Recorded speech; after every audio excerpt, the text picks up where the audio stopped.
lapkričio 1 kitaip. Už manęs matote karstą. Kas, kad besakytumėte, Delfi pakankamai plačiai išnagrinėta tema. Ir kunigai nieko blogo tame nemato. Iš tikrųjų, Helovynas baigėsi jau vakar, bet taip sutapo, kad šiandieną yra galimybės ir atvykome į Pakruojo dvarą.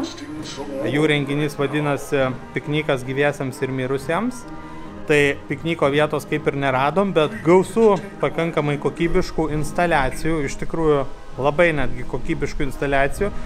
Ir jeigu netgi palyginčiau su praeitų metų Dead Townu, kuriame lankėme su dukra, tai čia jos netgi, sorry, bet kokybiškesnės. Vienintelis dalykas, kas truputį nepatiko, tai, nežinau, Pakruojo dvaro atstovai, jeigu žiūrėsite šitą video, tai jūsų pašte, kur dirba fotografas, tai kadangi užėjau su fotoaparatu, iš pradžių ten degė pilnai šviesa, kai pakilome iš apačioje beje labai faina mergaitė, paaiškino, kad ne filmuoti, nes yra autorinių darbų, tai mes pasiderinom, kurias vietas vis dėlto galima filmuoti, kurių ne, jokių problemų aš iš to nedarau. Bet viršui tik tai pakilus, išjunkit šviesą, ar jūs nematot, tai toksai psichinis biški gal, nežinau, bet, žodžiu, jautrus žmogus pas jūs dirba.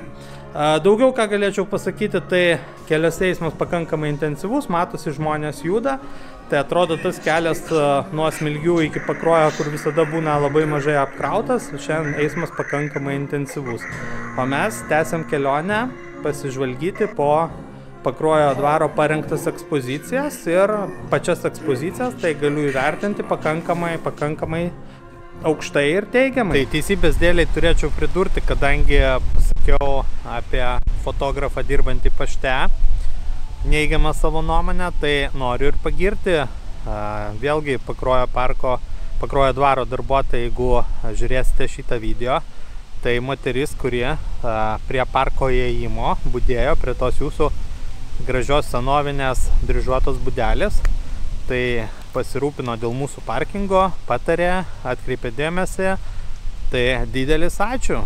Tokie dalykai visada palieka malonų ir teigiamą įspūdį.